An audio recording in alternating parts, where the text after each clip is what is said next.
Hey there, Alex here from C&M Seeds. We're happy to be back in the field here in beautiful Huron County, looking at some wheat, doing some spring assessments. We've got some beautiful double-digit weather the next few days, so let's take a look and see what we can find.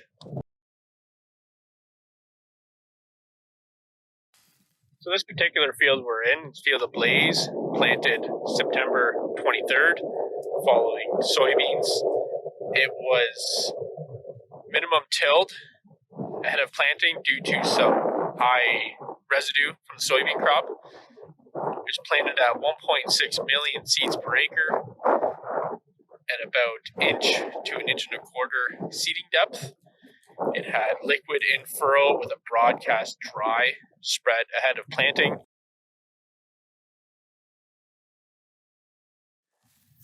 So we get to the field, one of the things we want to do is have a closer look. This is an example here of shovelful we've pulled, checking the seeding depth. So when we pull apart the soil, dig up a number of plants, and we want to check the depth from the top of the soil surface down to where the seed was placed. And in this situation, we found some plants that are just over that inch mark, which is pretty much ideal.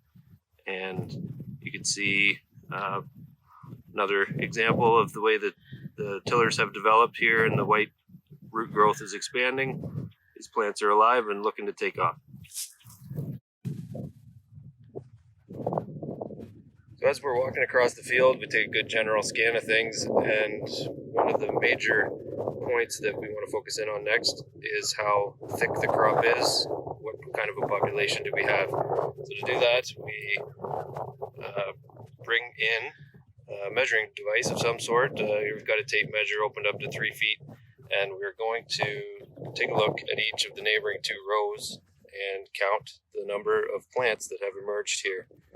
So when we take a look at something like this, we use this example here, we can see the row second to the right has a population that is a little bit patchy. We do the best we can with the drills, but no doubt we end up with a bit of variability, and this is an example of a little bit of the clumpiness that can result.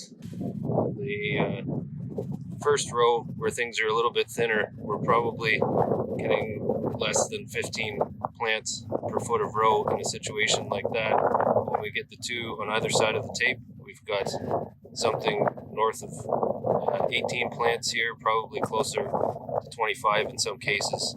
So when you average all that out, when we're planting at 1.6 million, that is a target of close to 23 seeds per foot of row.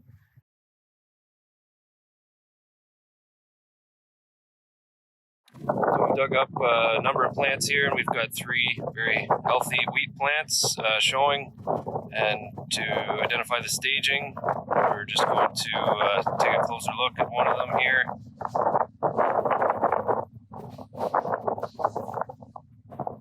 And here we found the main stem, would be the largest at this point. We have 1, 2, and 3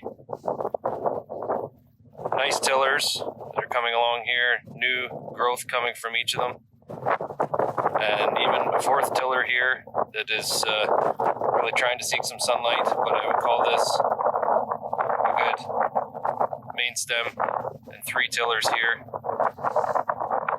ready to go. So when we look at a field like this, we've got this density, this crop stage here, the 21st of March. What would be the next steps in a field like this, Alex?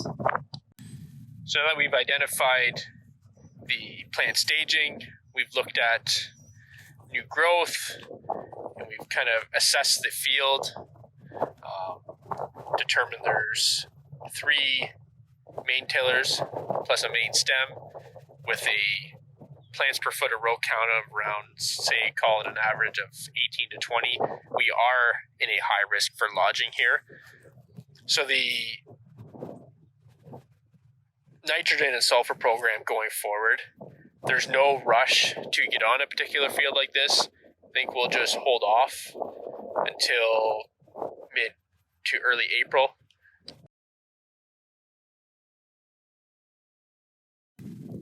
This grower's here looking to put on a total of 135 units of nitrogen with 20 units of sulfur on the soft red crop. That is quite a bit for a field that's this advanced with given plant count and staging. So the best thing to do would be to reduce the amount of total N in the kickstart application. So I would say back it off to 40% of the total up front, and then come back in with the remainder 60% of the total N at around grow stage 32. Now, given the circumstances in this field, we would recommend using a growth regulator to definitely reduce the risk of lodging, because we are in a high risk for lodging at this point in time.